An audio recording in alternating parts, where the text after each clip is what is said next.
Ever looked at a blueprint and thought, this is just the beginning of something incredible? Welcome to the Inner Blueprint Podcast, where we believe the most extraordinary builds start with you. I'm Shawn Feurer, the Universal Mindset Disruptor. For over 2 decades, I've turned simple plans into remarkable realities in the home improvement world. Now, I'm here to help you do the same for your life and for your business. Make sure to take some notes, and most importantly, enjoy the ride.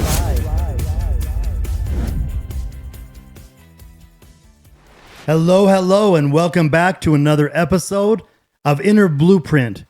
Remodel your mind for success, the podcast for the home improvement industry.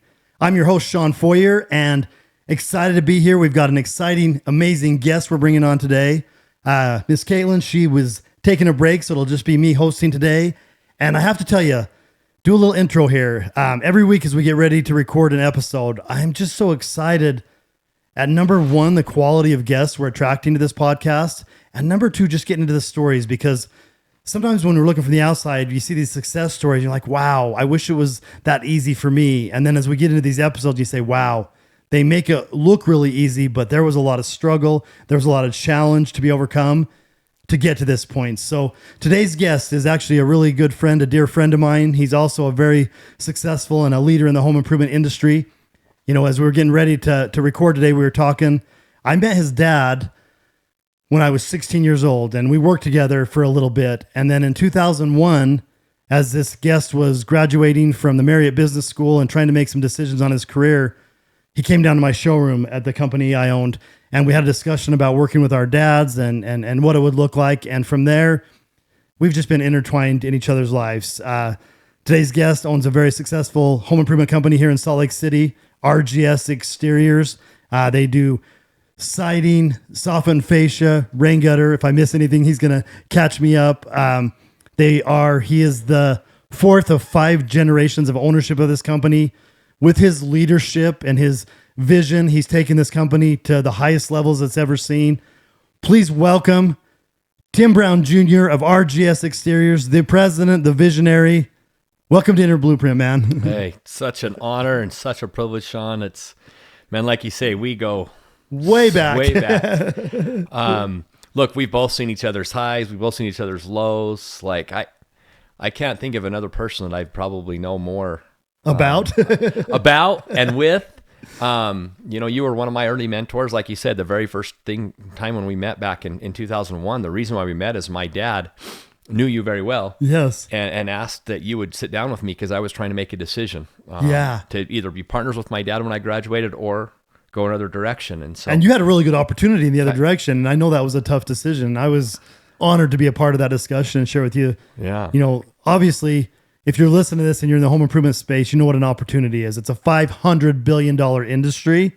And Tim was deciding to go to the supplier side with a large, well-known distributor, or to stay with his dad, who was doing, what, $500,000 a year in rain gutter? Yeah, I don't know if we were doing that, but it was really close to that. And like you said, I mean, I think it's okay to even say, I mean, Lansing Building Products, I have a personal relationship with Chris Lansing, who at the time was the CEO and president of Lansing Building Products. Now his son, Hunter, runs it, but Chris and I knew each other personally. And well, who mentored you at BYU? So the long story short is in order to graduate at BYU at the Marriott School, you have to have a quote unquote mentorship for a semester. And Chris was on the list of mentors because he's one of the top donors there at that program. And so when I called him up, he said, this is perfect because I get him off my back. He's like, nobody at the Marriott School is getting the siding and gutter business. Right. He's like, this is a perfect thing. So anyway, so Chris and I did our mentorship, right? And then all of a sudden he offered me a job, and it was a very lucrative job. I mean, he gave me a step-by-step of where I was going to be and how I would be at the corporate level and how long.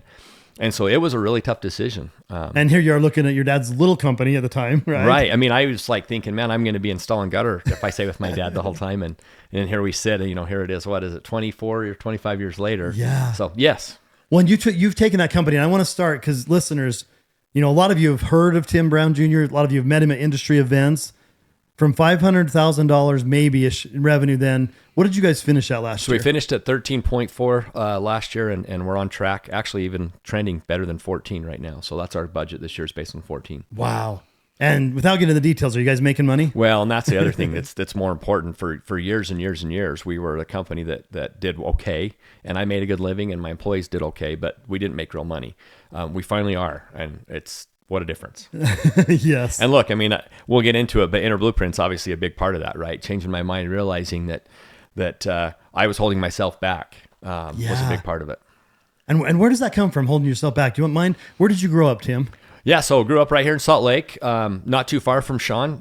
Shawn, we talked that you went to West Jordan High School. I went to we're Bingham West High Side School. boys, right? We were big time rivals. Shawn and I didn't know each other in high school, but our schools were big time rival high schools back in the day. Big old fights, and it was kind of But yeah, just grew up right here in Salt Lake, and I wouldn't say humble. I mean, we were, I would say, middle class, but my dad was an installer every day, and hung gutter, right? And that's how I started in this industry. When I was 14 years old, I was working every evening, holidays, weekends, etc., hanging gutters. Wow. Well, that's one of my favorite things. And I did have an opportunity to work with your dad. Where's your dad the happiest? When he's doing what in the company is he the happiest? Because I love this about him. He hates the office. He hates people, generally speaking. Not really, but he wants to install. He wants to have his tool pouch on. He wants to be out with the guys in the field, rubbing shoulders, getting things done. Yeah. It's unfortunate. He's got, his health isn't where it used to be, so he can't do it anymore. But literally 2 or 3 years ago, he was literally installing gutters 2 or 3 years ago. Well, and how almost was he 70. Now? He's 68 years old. 68 years old hanging rain gutter. He loves it. That's what he would rather do. Well, I remember as a 16-year-old, and we were doing some subcontract work with him at the time, I believe. I can't remember all the details, but me and him were on a job, and I showed up, and I'm a 16-year-old punk kid, and I show up in my shorts. I know this story well. And Tim Senior looks at me and says, "Shawn, what are you wearing?" I said, "Tim, it's freaking 95 degrees. I'm wearing shorts." He goes, "Really?" He goes, "Well, your first job today is to go hang those downspouts by those rose bushes." So here I am getting slashed. I guarantee I wore jeans every single day after that. One of my very first times I worked with my dad, same thing. I show up in shorts and never again. You get on a hot roof, you get in rose bushes. I think he does it on purpose, just to mess with us. No, but look, it was good. That's how I started, right? It was just hanging gutters with my dad, and then obviously, 25 years later. So you're running a $14 million company. Let's jump ahead. Are you there working in the business every single day today? No. Don't take this wrong, because I still work every day. Yes. Right? But I work, we talk about it in Inner Blueprint all the time. I work when I want, how I want, when I want, right? Literally, I work probably 50 hour plus still a week, but it's when I want.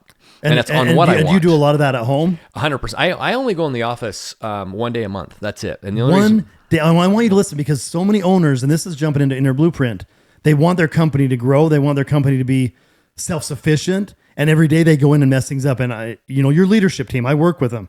They don't want you there. No, you've empowered them. You pay them well. They want to run the company, and it allows you to live the lifestyle. And you're the visionary. You're the one bringing the big ideas. We always talk about work on the business instead of in the business. And Tim Brown is a shining example of working on the business, because he doesn't go in every day. He doesn't. And if he does, he messes things up. All of you listening, and we have a lot of listeners that aren't owners, but for you owners that are listening to this podcast, get out of the way.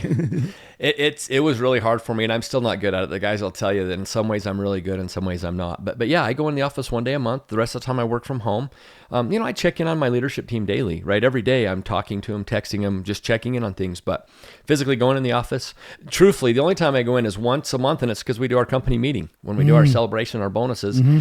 And the only other time I go in is we do a lot of local marketing and the radio station broadcasts from our office. Yeah. And so when they're there, I'll go in there for 2 or 3 hours to do that, and then dip out after. So, but yeah, I think it goes back to, we run on EOS. And so I'm the visionary, like you said, and our leadership team runs everything internally. So let's talk about this. I want to recap, because for listeners that are trying to grow their business, they want to get, and again, the top line is for show, the bottom line is for go. And so if you want to get to the net profit that you deserve, if you want to get your time back, there are tools out there. And a lot of you are aware of them and you're not implementing them, but let's talk about EOS, because EOS is a game changer, right? 100%. How did EOS help you in your business? Let's give them a plug. Yeah, so EOS has been game changing. One is it really allowed me to stay away, and we run everything on the 90 software, which to me is you have to. If you're running on EOS, you have to do that. And the reason why it's so good is that I literally can look at EOS every day, and I know what the guys are doing. I can see the to-dos, as they call them, or the rocks of what's going on, and I can do that from afar. But then the team does it, and they have accountability. EOS will give you unbelievable accountability for your employees and for you. And not only that, like our executive team really is one that has to make things happen, but they're bonused based on getting to-dos and rocks and accomplishing. So what our scorecard does is how they're going to make their bonuses. And then internally, so that's how I do it with my executive team, but then they do it internally. So like they have a sales 90 meeting, right? So they do their own meeting with the sales team. They do their own with the production. They own with admin. So each one of the executive level runs another one with the other levels of the team. And so they're held accountable, and their KPIs and their bonuses based on that also. Now, one thing and one issue I've seen in a lot of home improvement companies, including my own, the company I grew up in that we've talked about on previous episodes, is the owner comes into the office and everybody's trying to do their job, and the owner has some issues, and he goes in the middle of workflow and drops it on all the people, blows their day up, and then leaves. So for you, with EOS as an operating system, when you have an issue come up and you're sitting at home, you put it on a list, right? I pull up 90 and it's what they call an issue. I literally just type it up, boom, boom, boom, boom, boom. This is an idea, and throw it on there. And now there's two things with EOS, right? There's the short term and long term. If it's something that, hey, this is just an idea that in the next 6 months we'll do, we throw it on the long term. But if it's something short term, then we put it on the right there. I don't even do it. They just put it on there, and then it'll get brought up in the next. Exactly right. And that's what. Think about that, business owners, because as you're driving around, you have all these ideas. You call your production manager, you call your sales manager, you blow up their day. It's not relevant, but you don't want to forget it. And EOS allows Tim to sit at his house in his beautiful office and work on his business while he puts it in a system that queues it up for the next meeting. And I've talked to employees in your company and other companies in EOS, and that's the game changers. They're like, we finally got our owner out of our hair. Yep. He's still very involved and he still gives us stuff to do, but it's at the right time in the right place with structure to it. And that's... It's key. Everything you said is key. And then, go back to my dad. It was hard for him. There's a transition. We probably should do a podcast someday about the transition, because I think there's a lot of insight that we both can give, right, to people with father-son relationships, as we both did. And I know your dad very well, and you know my dad very well. Yeah, my dad, and one of the frustrating things, and I've had people ask me, Shawn, why are you not still in the home improvement business? Why are you in the consulting business? And one of the challenges I had is I'm a little bit envious of Tim's relationship with his father, because Tim Sr. got out of the way. He let Tim come in with new ideas and implement them. And my dad, let's for a second, what kind of a sales trainer and rep was Ralph Feurer? Yeah, let's talk about Ralph for a second. So first of all, as you're saying this, we always talk about being vulnerable. Yeah. Right? I need to get a little vulnerable and appreciate my dad for that, because I know that has not been easy for him. And to his credit, he has, and I'm very grateful for that. He stepped back. He's giving you majority control, even in the money we've talked about. Like, I had money fights with my dad because I was trying to add value and wasn't being rewarded. And I've watched your dad reward the value you've added. Well, and in fact, very powerfully. To my dad's credit, he always tells me I'm giving him still too much money, right? And so, so I'm very, very grateful for that. But let's talk about Ralph for a minute. I know Ralph very, very well. Yeah, and in the previous episodes when I did my introduction story, we talk about, Ralph came into my experience when I was 6 years old. I'll never forget him sitting on the couch waiting to take my mom on a date. I'm like, who's this dude? And he's got a cast on because he broke his leg installing siding. He was a siding installer. But yeah, when you met him, he was a world-class sales. He started selling in high school. And by the time Tim met him in 2002-ish, I believe, he was one of the top sales reps in our industry. Yeah, I think the Ralph said his lifetime closing percentage was like high 80s or low 90s, right? And anytime I hear that, I always think, yeah, right. Until you rode with him. I've literally been on sales presentations with Ralph. I've walked in with Ralph on jobs that there's no way in heck anybody is selling that job, and he walked out with a deposit.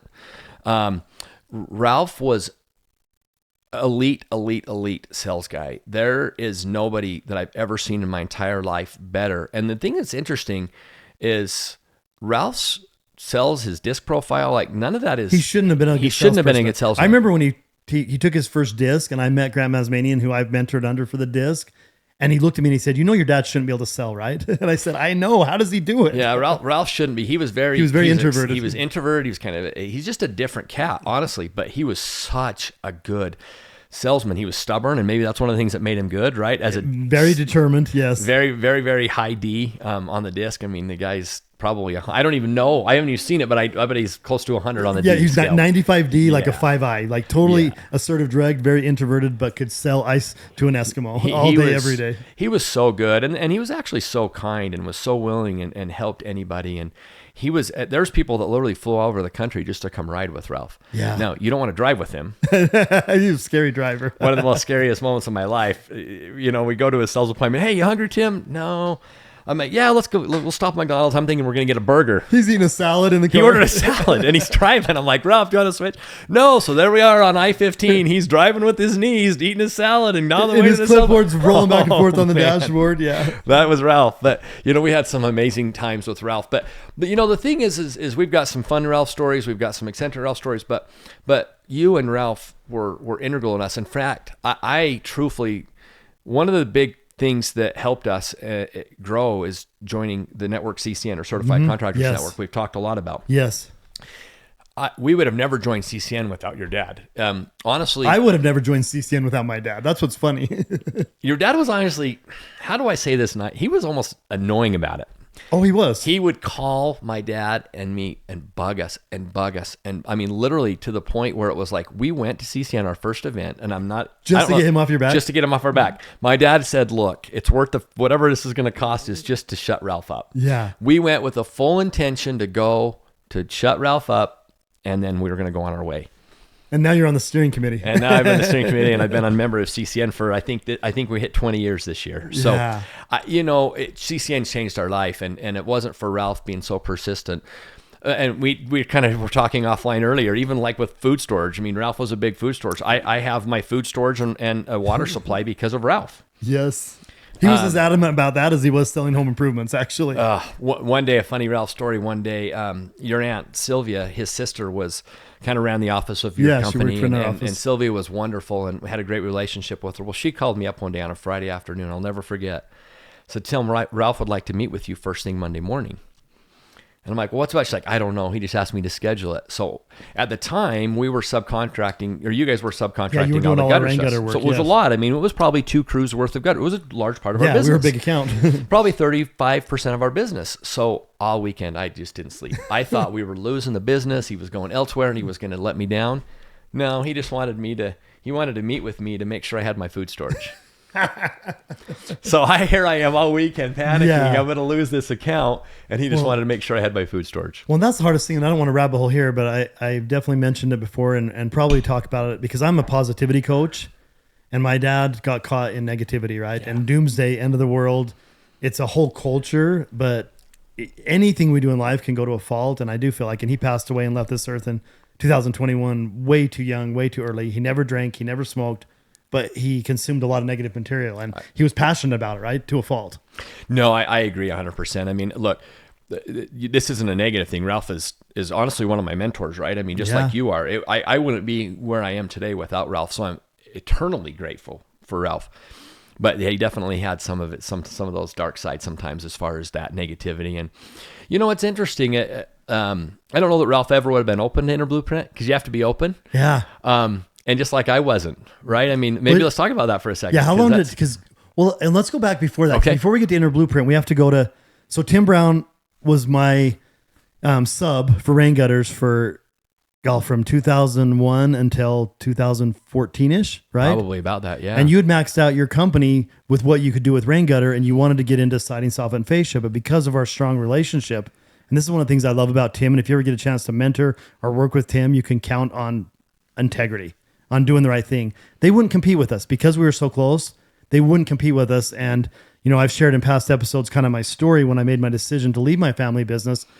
But when that happened, I'll never forget, Tim reached out to me and he said, Shawn, we've held off. If you're going to leave the business and if your dad's maybe going to do something else, do you care if we become a competitor and we do siding, soffit, and fascia? And the crazy thing is he ended up buying, we had a huge patented product in aluminum. We had a sheet metal shop. And as we did the transition, Tim ended up employing a bunch of my old employees, buying my equipment, and yeah. Yeah, in fact, we still have...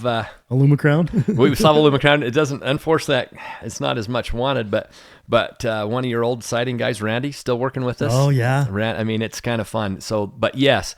So Yeah, that sums it up. I mean, we kind of capped out and knew, and kind of the agreement my dad and I had when I partnered up with him was that if I grew the business, then I would be, own it as we got big enough. And we got to that point, but we were capped out at we just couldn't get above the $4 million ceiling. It was and that was all rain gutter. It was all gutters. We just could not get over that $3.5 million ceiling. Everything we tried, we just couldn't get over it. Our market share was so large in Utah, and we just couldn't get over it. And so I knew that siding was the key. And so once you kind of gave me that green light or gave me the permission to do that, that's really when things took over. And then, one of your amazing production managers show out to Tony Flores. Yeah, Tony. Love the man. I mean, Tony came over and really helped us start that siding business and really grew it. And now, like I said, we're going to do 14 million this year, and we're still going to do about that 3-4 million in gutters. So let's say 4. So we got 10 million in that siding division that we never would have had. Well, let's recap for listeners. So if you're trying to grow your business, we're going to give you some stories as we go along here. But Tim's got some really good advice for you. EOS, implement it. You hire and don't try and do it yourself, right? Get an EOS implementer. Yep. There's lots of good groups out there. I personally was a member of CCN for 10 years. I actually worked for him as a sales trainer and business coach for 5 years. Join a network, find somebody. I've got now with my program, and we'll talk about that later, Inner Blueprint. You can join my group, but find a networking group that will help you implement better processes, better systems. When you get to a point where you max out, you can look at expanding, right, into different product lines, which we're talking about here. And the other thing too that I really think that Tim's sharing here, do the right thing. If you're going to grow your business to the level you want to get to, you got to have integrity, right? I mean, the construction business is full of a bunch of truck in the truck contractors that aren't doing the right thing every day. They're not taking care of their customers. They're not taking care of their employees. And besides what Tim did by adding products once I stepped out of the business, he always did that. He always took care of his employees. They always took care of their customers. And so those are some takeaways that some nuggets I want you to implement into your business right now. So let's sidewind a little bit here, Tim, because it's interesting because Tim came to me in 2001 and we had this discussion about him going to work for his dad, and that worked out really well for him. Well, in 2014, I was going through my challenges, which I've talked a lot about on social media, on podcasts.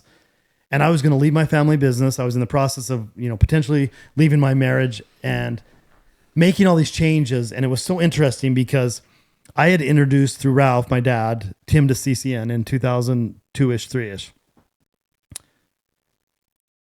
I didn't know what I wanted to do. I knew I wanted to be a consultant. I knew I wanted to use my knowledge, but I didn't know. And Tim, how did that go down? Let's hear your side of it, because you knew I was leaving Norton's. You knew I was looking for something. You knew I was struggling, and you wanted to help me. So what did you do? Well, so I think there's 2 interesting stories to this. So when you kind of did your thing, the first thing I did was called you and said, "Hey, I think you should work for CCN." Yeah, and I was like, "What in the hell are you talking about?" First of all, I would have never joined CCN without my dad. It didn't resonate with me originally. And so I did it, and I saw the value and we did good, but that was not on my radar at all. So be open-minded. So that was the first conversation. And then I immediately made a phone call to Scott Siegel. Again, I'm on the steering committee, and Scott knows you and of your dad very well. And your dad's on the steering committee with us. And I told him kind of your story, and he's like, "Well, have him call me." And I remember I first called you, and you're like, and then you guys called, and it was great. And then you did very, very good there for a long time. And truthfully, I think you helped CCN in a lot of cases. And truthfully, I think Inner Blueprint wouldn't exist without those relationships you made. Yeah. You wouldn't be able to do what you're doing. No. So anyway, so that happens. So then fast forward, another story there, but fast forward to when you're no longer doing CCN. I remember that you decided you were going to be done with CCN, and you weren't sure what you were doing, and you were kind of, I don't know how, it wasn't the Shawn I knew. Yeah. And I kind of called you out on it. Well, and even when I worked for CCN, I had short sold my $1 million house, right? And I was still married at the time. I was going to marriage counseling, and I rented, it was a cool little house up in a little gated community in Draper. And I was like, you know what? I'm working for CCN. I can make, mid 6 figures. I travel, I work with people. I'm just going to settle into this life. And I remember you and I having a conversation, and I said, "Yeah, Tim," I said, "I have this nice place up here. I'm doing this. I'm good with CCN." And Tim knew the entrepreneur he met back in 2000. Well, I'm going to get emotional. He knew the entrepreneur and visionary that was inside of me that he met in 2001. And he saw me being beat up by life, being beat up by challenges with my dad. My mom had Alzheimer's and was in the process of passing. I'd had financial, problems with my house because of poor decisions I'd made. I knew I wasn't blaming the world. I was blaming myself, but I was just like, you know what, Shawn, take a few steps back. And I remember the conversation with Tim, and the words you used were, Shawn, you're going to be that guy. And I remember my first thought was, freak you. Like, what are you talking about? That guy. I'm living a good life, man. I'm doing good. I'm doing good. And then I realized I was stuck in good. Yeah, it wasn't, sometimes when you've got that friend or someone that's close to you, they have a different perspective than you do, right? You saw me better than I saw myself. Right. That's the key. It is. And I knew, who you were, what it was capable of, what you were capable of, what you meant to me, what you meant to your employees, what, in the past, like all the things that you did, and you weren't doing that. You were doing nothing wrong. Right. But I wasn't living at the level that I used to. You weren't living at the level that and I think when I made that comment, I certainly didn't mean it to even call you out, right? It was probably an innocent comment. But it was so good. It was gold, man. Well, and I think even fast forward a little bit more too. I mean, you start your business and the pandemic hits and you weren't quite sure. Yeah. Yeah. So fast forward, Tim gets me the job at CCN. I do it for 5 years. I cap my income there. I was going through a divorce. Actually, Scott was going through a divorce. So me and Scott kind of had a few disagreements. Yeah. We're great today. I'm so grateful for him and the opportunity he provided me. But I decided to start my own consulting business. And, I started it in 19. I was almost a year in. I was just taking off and COVID hit. Yeah. And I remember we were still close, right? We would talk every once in a while, and I remember you were saying, hey, maybe I should come sell for you guys. 2 reasons. One, then I can give some validity of some of the stuff that I'm sharing with the guys I'm training and talking about the mindset stuff, but then also give me a little bit of income. And so we got it all worked out. You went on a ride along on a Friday. Well, I'll never forget this, you guys, because, and again, I want to get back to Tim's story, but I think this is valuable because in the entrepreneurial journey, you're going to have those moments. And for you in my home improvement business, I had those moments when cash flow was tight, when a key employee quit, when something totally unexpected came out there and you have to look in the mirror and say, I'm going to make it anyway. And for me, I had done all this work with Bob Proctor and all these mindset coaches, and I was, getting ready to take my business to the next level. And then something we all didn't expect. I mean, I just remember the feeling of, we can always look back to history and find points where we could learn from it. Recessions, the Great Depression, right? Even health challenges. The world had never seen what happened with COVID. Right. It was a once in our lifetime event. Hopefully. And all my contractors went into, I had people that just give me deposits for the program and they were wavering. And I'm like, oh my gosh, if everybody cancels, I can't pay my bills. At the time I had child support. I had, most of my obligations weren't for me. They were for other people, but I was like, I can't do this. I need a part-time job. And then I did justify. I said, well, I'm coaching owners and home improvement sales reps. Let me go show what I can do because I can sell in the home, right? So I called Tim and I talked to Curtis, sales manager, and I ran exactly one lead. But then what did it do? I'll never forget. You called us up on Monday. That was Friday, right? Or something like that. And then you called on Monday and says, hey man, I don't want to do it. I've just thought about this all weekend. I can't do this. But I think what was cool about it, first of all, we were great with it, right? It didn't matter. Yeah. But I think what was good you were helping me, and you didn't need me for a sales rep. I would have been a good one, but you didn't need me. It would have been a win-win. But I think to the point of this story is it was kind of that entrepreneurial seizure, right? As that time was like, okay, I got to jump in with all in and do it. Yeah. And you did. And now look at what you've created. Yeah, we just celebrated 5 years with Shawn Feurer Consulting. We just launched our new program, Inner Blueprint, which we do want to talk about. It's Remodel Your Mind for Success. It's mindset work specifically targeted to the home improvement industry. And yeah, it's based on my experiences in my own business, ups and downs. We did have some really good years. 06 with the 2 companies I owned at the time, we did about $11 million. We were very profitable. It's not like I was a failure as a contractor, but ups and downs. And then, that conversation, turning down this part-time sales job to go on in the business. And, you've, for a long time, gone all in on RGS. And you guys have had some challenges. You want to talk about that, your resilience and persistence? 07. Well, 07 was great, but 08, 9, 10. I mean, my dad and I were actually talking about it the other day. We just signed a new equity line with our bank. We don't need it, right? But we signed it now because we don't need it, right? Yeah. Signed a big one just in case. But I remember that we wouldn't have survived 08 through 10, 11 without my dad and I's personal houses. And yeah, I remember we didn't take weeks, we didn't take paychecks, and that's the thing too. Maybe sometimes see, hey, the RGS is doing well. Well, man, we struggled, and we never laid off employees. So we were always paying things and doing the things we needed to do. And it hurt. It stung. Well, for years, you and I would see each other either casually as friends or at industry events. And you had a phrase you said all the time. Yeah, we're doing pretty good. We just got to start making some money. Right. And it was like that for years, Shawn. And I think that, that there's two things that really happened. That because CCN got us there, and they got you a lot of processes, right? CCN's a great process company. Processes and networking. I mean, I don't think there's anything that can compete with those two things. What they do, it's amazing. I will be a CCN lifer no matter what. I'll always be there because of that. I'm always grateful. Well, and I sponsor their events now, right? Like right. I was a member of CCN. I was an employee of CCN, and now I'm a sponsor. So you've seen I have all a really sides of unique perspective, and that's why I'm a good business coach. Is I can tell you what it looks like from any of those seats at any given time. And you've sat in all three with CCN. But so I think that was an interesting thing. I think the other thing that really took us to another level was starting to be part of a mastermind where we got out of the business. Left the business. Some great groups, some great individuals. Throw some love out to Brian K. Brian was really good on that. He's got some great masterminds, and he's expanded that now to even something larger. Yeah, it's a whole other level. But Brian's mastermind was, and it wasn't necessarily that specifically Brian was great, but it was the guys in the group calling me out. And on the profitability side, and even Brian specifically too. I remember Brian's got a phrase that he has a great podcast too. So frankly, throw some love out. The Wealthy Contractor, one of the greatest podcasts out there. You need to listen to it if you're not. One of the things his phrase that he uses all the time that I said, well, but if you ever have to say, are you making money? Well, but you're not making money. Not making money, yeah. There could be an and behind that. That's right. And we could do better, but not but. Yeah, the but is a big fat ugly thing in that sentence. And that was me for years. Yeah. Right. And so finally, the masterminds really kind of got my headspace right. And now I think this kind of goes fast forward where I started saying something. We just set the stage. The thing that was really interesting with you and I is you and I have known each other arguably longer than anybody that you work with. Yes.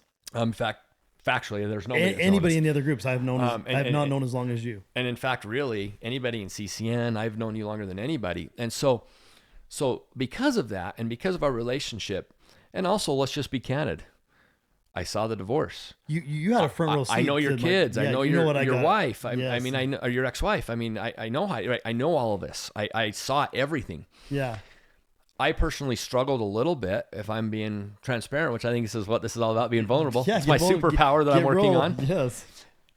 I struggled joining up with you, my group. with your group, with Inner Blueprint or with, before thinking the results, because you wanted to make sure I wasn't still that guy. Yes.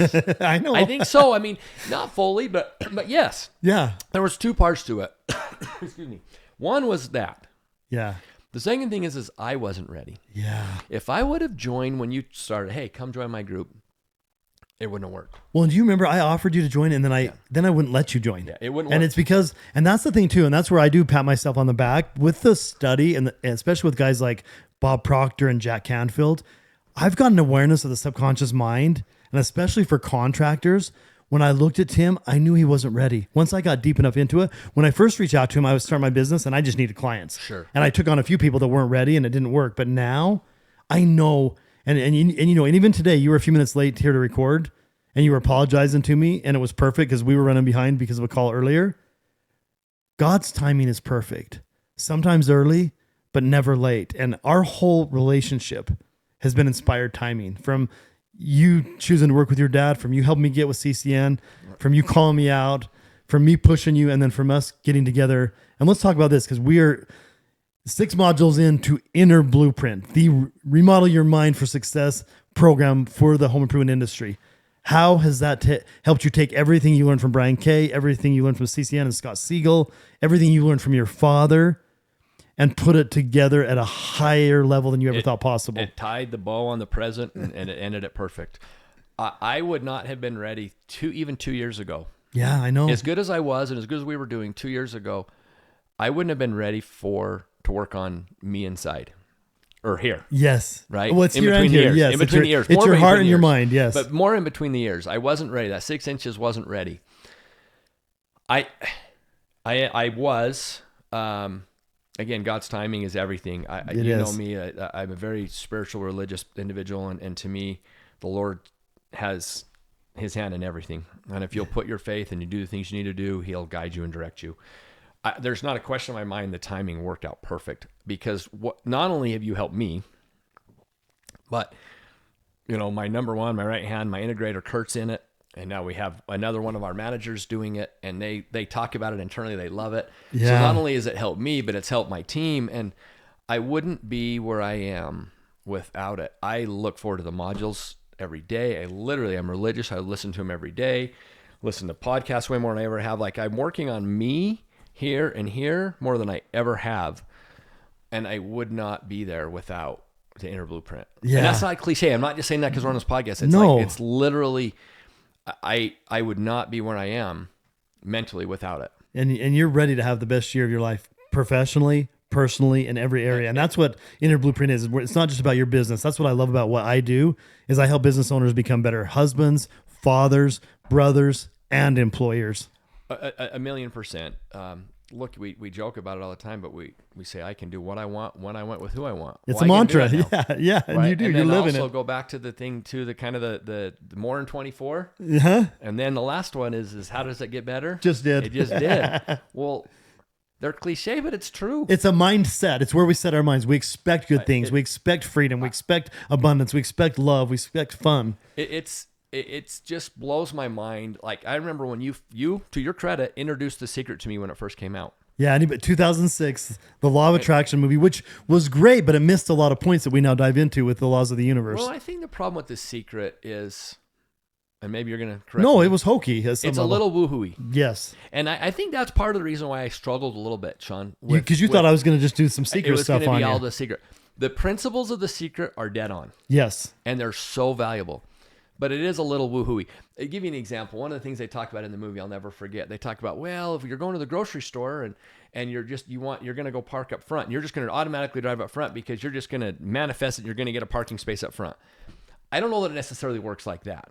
However, the thought process is, well, not a lot of people park up front, so you go up front and you're going to get a spot anyway.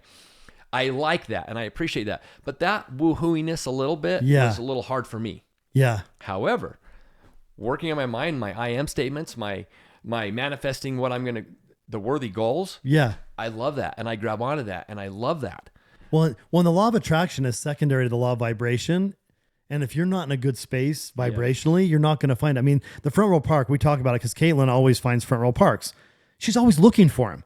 Are they always there? No, but and there's certain people they pull in a parking lot. They don't even look up front, right? I mean, you and I talked about, like, on your drive over today, how many red cars did you see? Yeah, you don't know because you weren't looking for them. But if I would have said, Tim, on your drive to my studio today, will you notice every red car? And I'm going to give you $1,000 for every red car you see. You're going to see tons. You would have told me 25 red cars, right? At least. Well, and it's all based on the perception and your paradigms. And I think that my paradigms are different. My mindset's different. Everything is 100% different because of, what you were able to do and what you were able to teach me. And I think it's kind of cool because you and I, our paths have been so intertwined. As we're sitting there just thinking about this, kind of reflecting a little bit, telling stories. It's almost cheesy. It is kind of weird. It's like, it's almost Hollywood. Yeah. You could argue that we have impacted each other and helped each other more than maybe any other two individuals. When you think about it, I'm so grateful for you. Like, right back. Like the CCN connection coming back at me, helping me with a job, helping challenge me, helping be a mirror sometimes for me to see what you don't know this. I'm gonna get really vulnerable here. So when did you build your house? What year was that? 2015. So 2015. So you guys, from 2014 to 16, I was in the process of divorce. I was trying to save my marriage, and I was going to marriage counselors, and Tim's house was in the Parade of Homes in 2015. And I had just short sold my $1 million house, and I was renting a house, and my ex-wife was down in St. George with her sisters, and I was still trying to fix things with her. And I was literally all alone, feeling broken. And I went with a buddy of mine to the parade, and I wasn't feeling very good when I walked through your beautiful home. We were talking earlier. Tim was one of the first to put a Costco door in his garage, and I remember thinking how cool it was, and I literally cried myself to sleep that night because it's like, I'm never going to get back here. Like, I just lost everything. Here Tim is on top of the world. You were looking to go into general contracting back then. You just built this beautiful home in this beautiful gated community, and persistence, you guys, because right behind your sister-in-law's. Yeah, my Ironic, ex. So that's a whole let's make other this story, clear which is that it's interesting. ex, because there's not a lot of love there right now, and there hasn't been for a long it's time. interesting though. But it's part of the story. Oh yeah, yeah. Which we won't get into that, but it's part of the story. Yeah, two sisters and their brother husbands live right next door to Tim, and I would drive out his house, and I didn't want to be in that energy, and it's just. And you knew that. The reason why I bring that up, and the reason why I bring that up right now, is just the fact that you knew the neighborhood, right? Because you've been there a lot of times. You'd been at barbecues and hung out there, and here my good friend is building this beautiful home, and I'm literally wondering how I'm going to make it through the challenges of divorce and restart my life. And it's interesting too. I mean, I was right there with you with all that, with the divorce, right, and kind of had a front row seat to that, good or bad, but going back on looks, and you gotta. I mean, I don't want to go too deep on this because it's a little bit. But there were a lot of lies and mistruths told about me that affected my relationship with my children. And Tim, you know me. Was any of that true? No. In fact, I said from the beginning I didn't believe it. Right, day one. There were some accusations made that I just felt like day one I just didn't think were right. And so the thing is about it that's so interesting is going back to what you say is. I remember when you were building your home. I lost. But I remember, sitting in there with you. There were some things that happened in your business that you and I had some heart to hearts in the kitchen. It was a crazy time. Yeah, I broke ground in May of 2007. Yeah. Right as we went into the worst economic time either of us had seen in our adult life. We had one of your key employees that was bailed on me. That was just. I lost my production manager. Blew mine. But anyway, the point that I was getting at, though, sorry, is I was like, jealous is the wrong word. Oh. Envious maybe, but I was like, man, I would never have this. I could never have this home. Now let's be clear. My home I have now is nothing like your home, but it's a beautiful home. Oh, it was. Don't downplay your house. You got a beautiful. But I remember thinking home. I could never have this. And then within a few years, you had it, and I didn't. But then what did you just say? Like you're walking in through my going, man, I'm never going to have this again. And look at my house today. It's like what? And it's not a pride thing. It's not a look at me. That's not what this is about. What it is it shows you that persistence, work on you, on your business, and everything, you can do whatever you want. Well, and the difference between, because you saw me in 2008 in this big house that I really couldn't afford, that I really didn't think I deserved, and that was really a facade. And a lot of you out there, if this is resonating, you're trying to live a life on the outside that doesn't match who you are on the inside, and you have to do the inside work. And from 2008, when Tim was jealous of me for this facade that wasn't even real, he went to work, and he's done a lot of work on his inside, and he's done even more now with Inner Blueprint. But I got it all back, but I had to do the work on the inside. Well, look back at that time frame too, and nothing wrong with, but like I remember just the clothes that we were wearing. Like we were all like, I mean, back then True Religion was the popular thing, and $300 jeans, $300 pair of jeans that like. Look, there's to make yourself feel better. Yeah. But yeah, you think about it, and yes, I do feel like one thing we haven't talked about is that I coached high school football and wrestling, and I'm very fortunate that my oldest is still playing in college, and so there is that. You look good, you play good. Oh, totally. Right, and you look good, you feel same thing. Oh, and you're very particular about your RGS gear, your Oakley glasses. You wear certain pants. That still matters. But going back to the True Religions, though, why does that matter?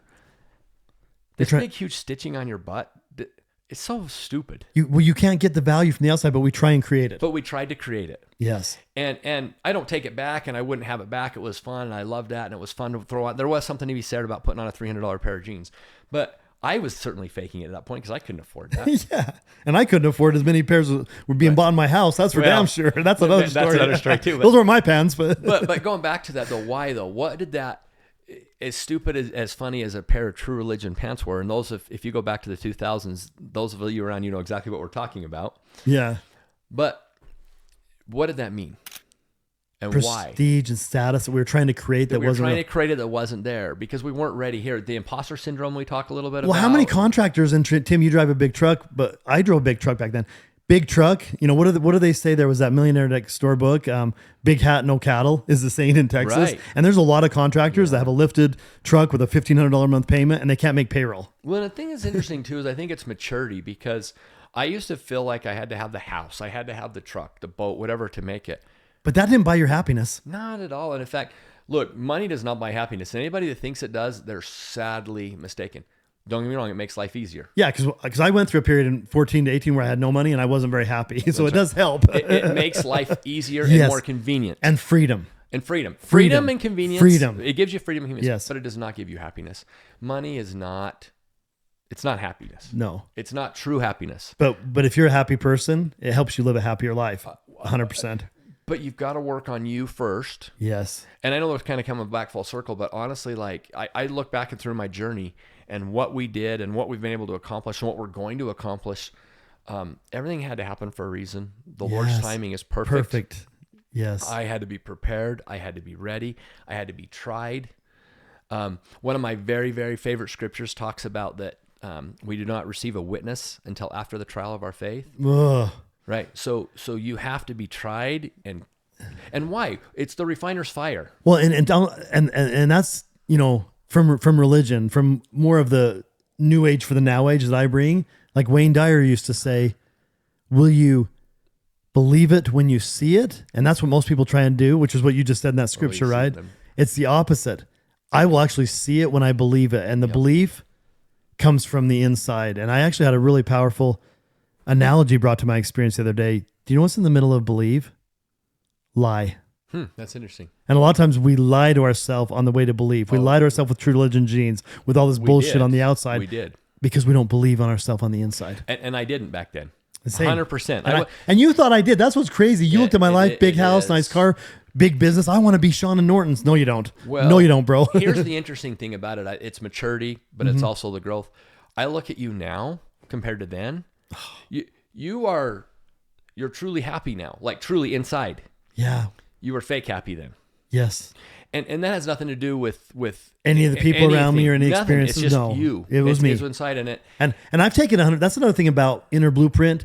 And if you hear, you guys, we were both successful business owners, and we were both 100% accountable for our success and our failure. Sure. And that's a huge takeaway. Be accountable, right? Everything that I went through, I can't blame it on anybody but me. Well, and you have to fail a little bit, right? Yes. That's how you grow. It's where going back to the scripture aspect of it. You receive no witness. Well, what is a witness? Blessings, proof, whatever it is. And we're all looking for proof that we don't see. You're not going to get that until you've been tried. And why? Why does the Lord work that way? Well, He works that way so that we can learn and grow. If He gives us, hey, I'm going to give you this trial, but here's your answer. You didn't grow. You didn't learn. You have to figure it out on your own inside, whatever that looks like for you. Well, and I know my mindset because I learned the power of credit and leverage at a very young age, and I abused it, right? Sure. And I had to have a lesson. I mean, 08, sure. Prior to 08, my saying was just like Monopoly. Every time I pass go, I get $10,000 or whatever my draw was. And in 2008, my go button went away for 2 years. Right. I didn't take a paycheck out of my company for 2 years. I lived off savings. I mean, I sold everything I had. I started with cars, vehicles. I sold gold. I sold silver.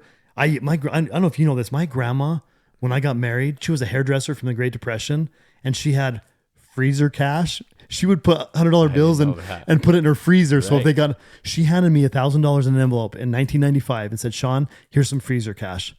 I had to pull it out of my freezer to buy Christmas for my kids in 2014. Yeah. Yeah, but I had to learn that lesson. Well, right. And I think, and the Lord lets you do that. He lets you suffer a little bit so that you can become who you are today.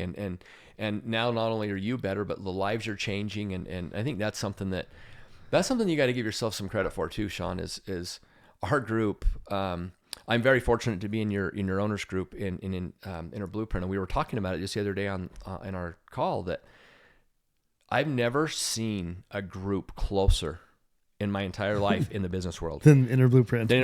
Yeah. Like the vulnerability in that group I create from my struggle. somebody's crying every day. Yeah. Grown men crying on a Zoom call. But it's because we love and we care about each other. We've had some struggles. We've had some health challenges. We've had all these things. Yeah. Literally in the last 6 months, we've had cancer scares. We've had, challenges with kids, like everything, business. And we go through it together and we love and, we talked about, throw out Joel and I. Joel and I were talking just at an Accelerate conference just in February. Joel and you guys are part of other groups. So you're part of CCN, you're part of Brian K's Accelerate when you go there. We do all those, right? In fact, the event was at one of Brian's events, but we talked about how Joel and I have known each other literally 1 year 1 year. We met really last Accelerate last year. But because of Inner Blueprint and my group, we feel like we're absolute best friends, and we feel like we've known each other. Not, best friends is a little extreme, but I love Joe. Yeah. I feel like I've known Joe for a decade. Literally my entire life. And there's other guys like that on that group, right? And so, yes, it's the group, and yes, it's the guys. But what you're able to facilitate and what you're able to bring out is just amazing. And I am very, very good. And I've had to do a lot of work to say this statement, but that's because of me. Well, look, you did. Look, what you did is you went through hell. Yes. You made it. You lost it. You made it. Whatever you want to do, but forget all that, because the money doesn't even matter. No, and that all gives me perspective and a unique ability. And it gives you some abilities to do the things you've done. You've put in the work. You've studied it. You knew Bob Proctor's work. You knew Inner Blueprint. I mean, the thing of results. You knew that backwards, inside out, forward. Yeah. You wanted to go to another level and start Inner Blueprint. They're both amazing, and it's the way you facilitate it. Truthfully, Shawn, it doesn't even matter if we're using Inner Blueprint or if we're using it's me facilitating, it's right? the way you facilitate. Yeah. But it's that you facilitate and that you bring that perspective and you bring a group together. You did something that nobody else did, is put a group together. I know that I'm speaking for everybody in that group. And from your other masterminds, you have Solaris, and what's the other one called? Lunaris, and hopefully they know that I'll be part of the next one. Whatever that Tim's holding in his mind that he creates an eight-man group that's going to do 3 in-person retreats where we create some magic. It's going to be that. So whatever we're calling that one, I guess so we got stars, sun, and moon. So Starlaris or something. Starlaris. We'll let Caitlin help name it. So if you go back to mine, celestial, terrestrial, and telestial, so it's the terrestrial group, kind of the middle group. All right. But anyway, that stuff is power, and you've got a bunch of vulnerable individuals, and then talk about. Not only you've got your owners group, but then you've got the sales. Yeah, I've got an in-home sales professionals group. I've got a women's group. The men's group is business owners. The women's has some business owners. It has a little more variety, but we've got men's group, women's group for owners professionals. We've got the in-home sales group, and then we've got the new leaders group that your leadership team is part of. And they love it, by the way. We create commonality because they all deal with similar challenges in the business, no matter where they're located. And then we create the vulnerable, safe space to work on their personal things too. Yeah, that leaders group, we've had guys share about loss of their loved one, their spouse, challenges with their dads. I mean, so many tears on that call alone. It's so powerful. And then you have your one-on-ones too, right? Yes. You do. And so what does all that mean? Because look, you didn't even ask me to, hey, look, come in. I know, we're here to talk about Tim Brown Jr. and how successful he's been. And if you guys, I will say this, if you want some help in your business, can they reach out to you, Tim? Look, man, I feel like I have been extremely blessed. And on our way to doing some good things, that my job is to help other people. So not only do I make money or whatever I do for me, but now my responsibility, because I don't go in the office, is to help other people. So anybody can call, text, email me anytime. And Tim can talk to you about EOS, sales process, vulnerability, my program, Inner Blueprint. And for me, I mentioned earlier, the home improvement business, I met my stepdad that raised me when I was 6 years old, and he introduced me to this business. And when I got this, I have powerful mindset tools. I could teach them to anybody. I'm going to give them back to the home improvement industry. That's because it's been so good to me. I mean, even through my challenges, I built a beautiful life selling home improvements myself. And now I get to build a beautiful life helping business owners like you, like so many people in our group. It's a good business. It's amazing. And I don't truthfully, I don't even remember who it was, but one of our group, one of their worthy goals is to create several millionaires within their company. Well, guess what? Mine is 2. Yeah. And the power I see with that, the one owner, he wants to make 20 millionaires, and the 20 individuals that are on his leadership group know it, and they're taking that business to the next level. With you, the few people you have in my group right now, I've seen them. I mean, we won't share Kurt's goal, but you had an employee share with you a very vulnerable, huge goal that he wants to accomplish, and he wants you to be with him when he accomplishes it. Well, I think that was the cool part is he kind of came up with his worthy goal and then thought about it, and then basically all night long he thought about it, and he woke up and he called me. He's like, hey, I just wanted you to share this with you. And it's cool, right? Yeah. That's what it's about. And it's not just about you. It's about your employees and your team and who you want to bring with it. But then it's not only just that. It's the industry. And that's why I say, well, will you help on? Absolutely. First of all, you need to be part of CCN. Yes. Don't even question. You need to go to Accelerate. Just do it. Yes. You need to be part of Shawn's group. Join Inner Blueprint. Come join us. Yes. And I look at it and go, some people say, well, how the heck can you afford that? How can you afford not to? I would not even be remotely where I am with all three. Now, let's call a spade a spade. If you're $1 million company, can you afford all three of them at once? Probably not.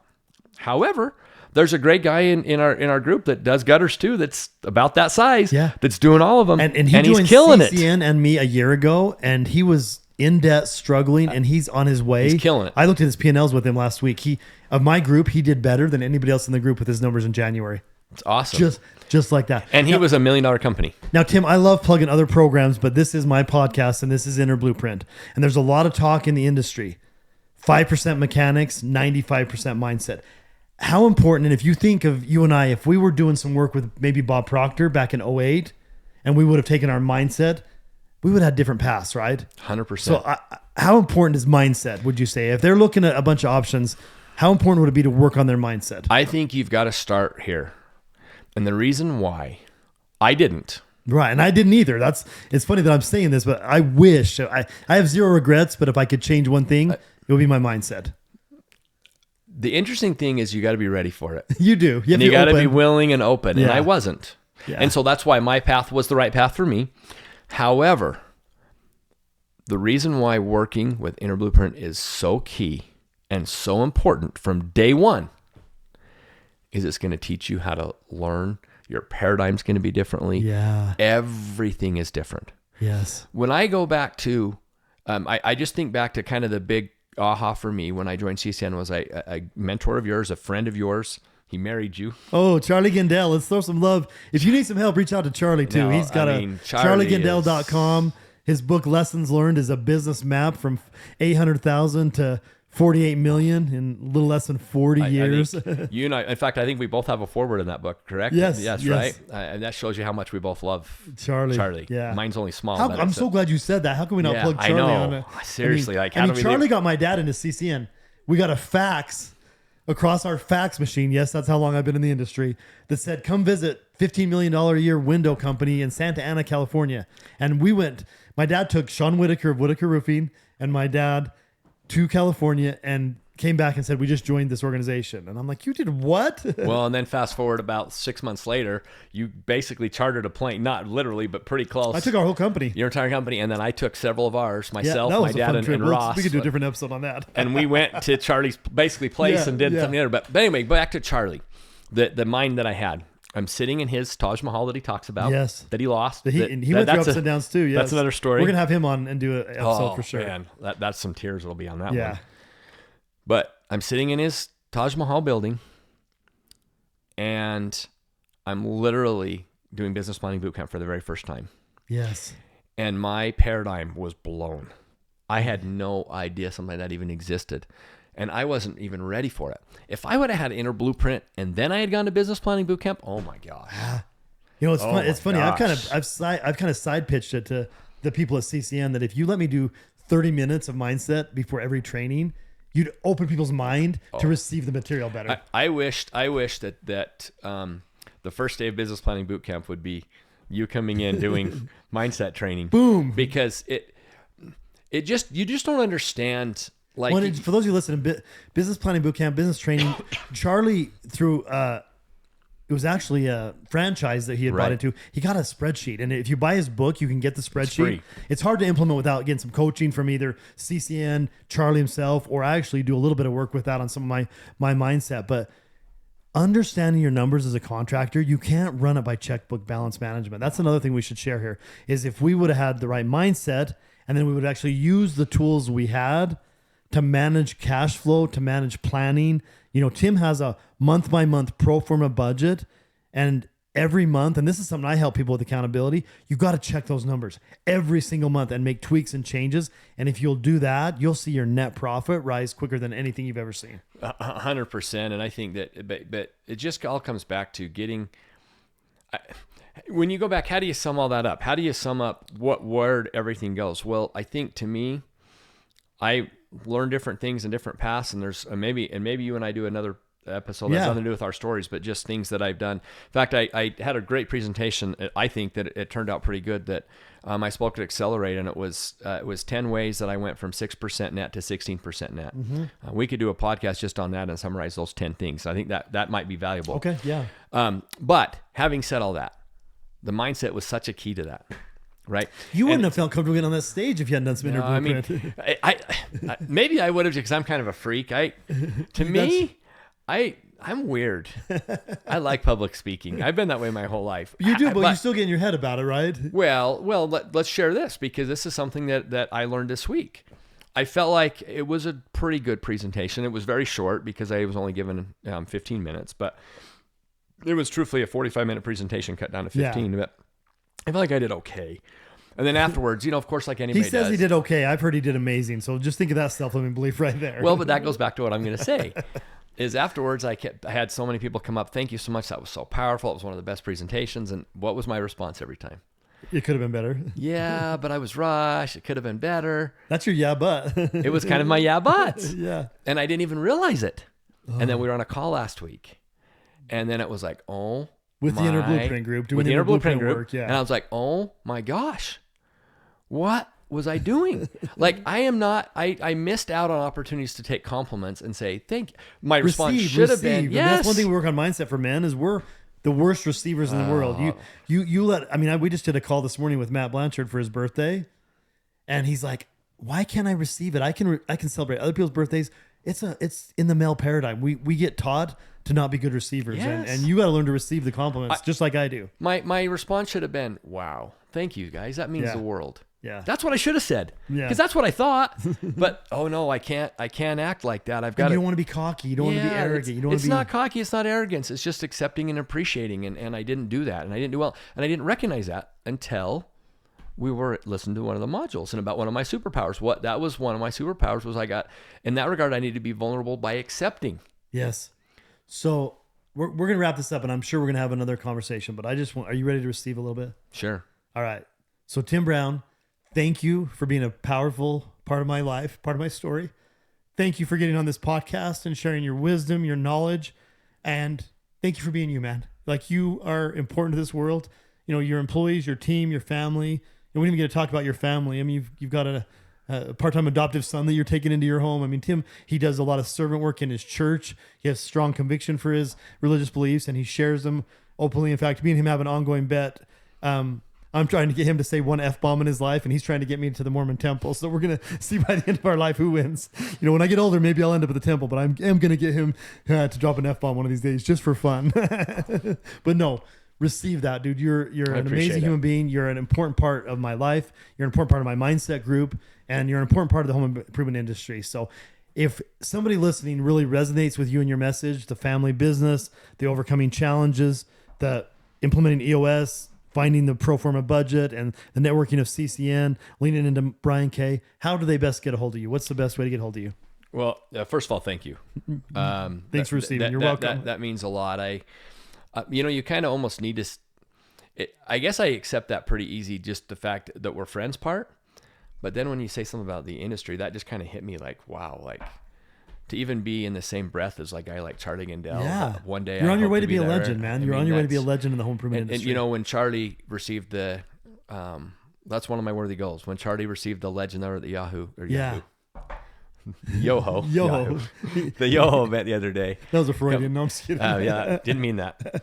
But that was one of my thoughts is like, man, one day. So thank you. Yes. But look, reach out on anything. Call me. I'll give you my number, 801-557-9875, 801-557-9875. Email me, timjr@utahgutter.com, Junior JR. Find me on LinkedIn, Facebook. And what's your company website? They just want to check out the company and see, because you guys have good marketing, good branding. RGSexteriors.com, utahgutter.com.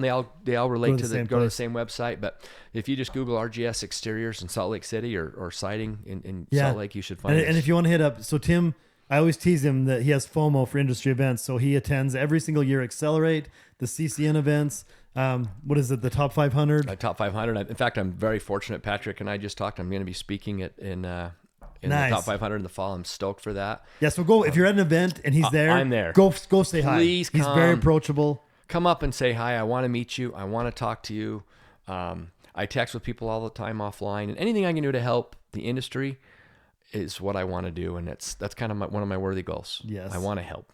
And we're in alignment there because I love this industry. I'm attacking it from a different side with the mindset, but I I feel like, and you can attest to this, I was good as an owner of the home improvement company, but I'm way better as a coach of this mindset. My impact is way bigger. You were more than good. You were amazing. But I actually, as good as you were, I agree with you. And the reason being is because your influence was only your employees. It was your 50 or your 100 employees. I wanted more, yeah. Which was powerful. Yeah. Well, and it was mine company too. So you were able to influence 2 companies. Yeah. Like literally. Yeah. But now, look how many guys, was there 40 guys in our owners group? Yeah, and over about 400 million in revenue right now. Right. I mean, so you're influencing 400 million, and this is just the beginning, right? It's just it's just the start. And so yes, what you're doing is so much greater now and is needed, is wanted, and you fill a void and a niche that nobody else has.